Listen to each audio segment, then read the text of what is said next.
Why do you think so many people are confused right now? And what can they be doing to protect themselves? Well, I think that people are confused because there is definitely the normalcy bias, right? And what we're asking them to do is have a paradigm shift. And that means that you have to admit that what you have believed to be true, what you've been taught to be true your entire life is a lie. And that's very hard for people to do. But they knew this when they set the system up with inflation baked in it, right?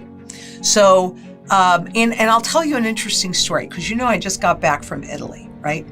And Natali, our guide, but I've known him since 2009. We were talking about his personal experience when they shifted from the lira, the Italian currency, into the euro, right? And he said, and I knew this, he didn't recognize the first part of it, where they devalued the currency by 17% to get they supposedly on par with everybody so they could make this transition. And then when they made the transition, if say a loaf of bread cost you 2 lira, it cost you 2 euros, except that it took 4 lira to buy those 2 euros. So immediately you lost 50%, 100% of its value, right? And he was telling me, but he couldn't charge twice as much for his services because that was too much, right? So I made a comment about how that union was set up, and there have been lots of studies on it, where it was sold as it's going to level the playing field for all of these countries, but in reality, it was set up for Germany, that is a nation of savers, to benefit the most by loaning money to all of these other countries so that those countries and those individuals in those countries could buy goods from Germany and take on that debt. And so where it was supposed to level the playing field, don't hold me to this because obviously I'm not looking at this, but if I recall, something like 96% of the populations in the other countries, their standard of living had declined dramatically. And when I told him that, and even based on his personal experience, he said to me, well, Lynette, I'm surprised that you would say that, because we've been talking about community and meeting community all this trip, and here you are saying that this community is not a good one. And I said to him, so number one, there's your normalcy bias. He admitted how that transition had a negative impact on his personal standard of living, right? And he knew it, absolutely knew it. And yet when it came down to the bottom line, it was definitely supportive of the union and even the currency union. So for me, that was a normalcy bias, because when they set up the system, they knew many things, but they knew 2 key things. Number one, people marry the legal money of the state. And number 2, not one man in a million understands inflation. And that's how they've been able to take advantage of us. So understanding that that's where they are, and the only thing, we are at the end of this currency's life cycle, period, end of discussion. The only thing that can protect you from it is to be secure in the whole mantra, but you gotta have this.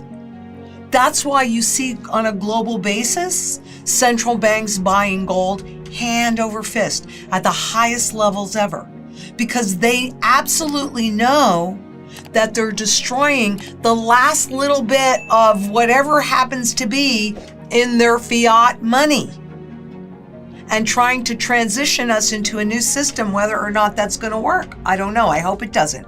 I hope we have that revolution so that we can have a more fair system, because the system that they have in mind for us is a full surveillance system where they control, if you are completely dependent on that system, they can control every single aspect of your life. And look at where they've taken us to so far. They've done such a great job for themselves.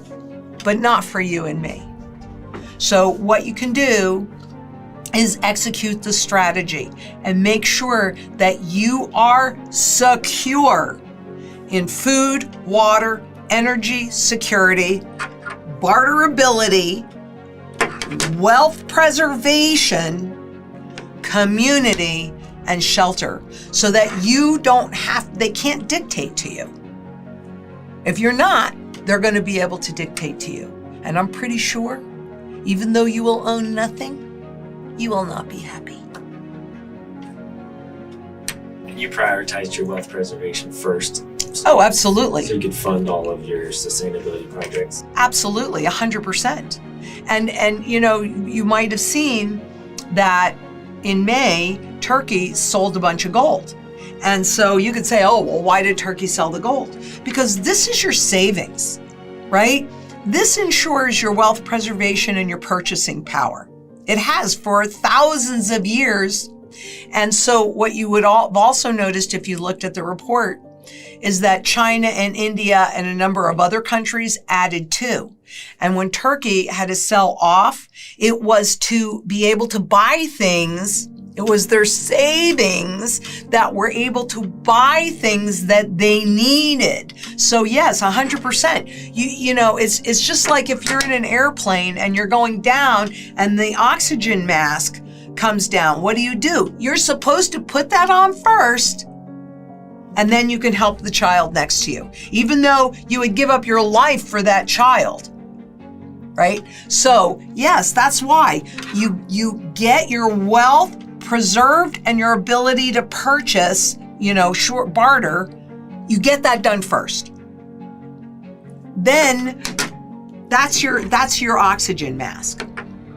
Then you can do everything else. And don't wait, because we are running out of time. I can't tell you exactly the moment. I'm not going to know it before you or anybody else.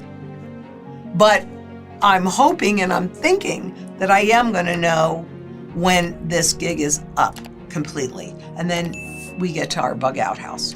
Thanks, Lynette. Appreciate the time. My pleasure.